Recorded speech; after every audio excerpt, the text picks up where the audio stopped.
Alright! Good evening mga pangga. For today's video, tanong ko lang. Tanong lang to ha, tanong lang talaga, promise. Tanong ko lang. At baka naman, pwede niyo ako mabigyan ng kaliwanagan.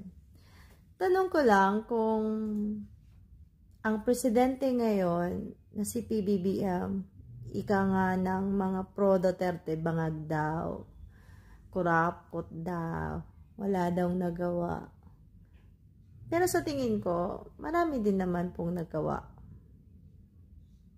May mga nagawa naman po. Hindi ko na lang po i-elaborate.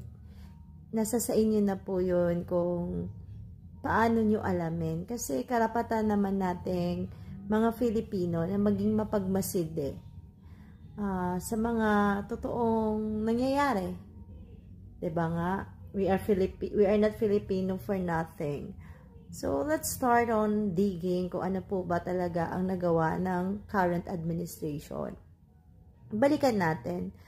Kung sa mga pro-Duterte po ay bangag daw at walang kwentang presidente at ika nga ni VP, Vice President Sara Duterte na parang yung ating presidente ngayon parang hindi niya alam paano maging presidente. Walang bayag, parang ganon. Tanong ko lang, kung si VP Sara po ba ang papalit kay PBBM, ano na po ba yung nagawa ni VP bilang isang VP ng Pilipinas? Para makumbinsi naman po kaming iba na naguguluhan kasi kahit kailan naman mayroon bang presidente ang Pilipinas na nakontento ang mga mamamayang Pilipino na walang nirereklamo, na walang sinabihang hindi korap? Parang halos naman yata ang presidenteng dumaan,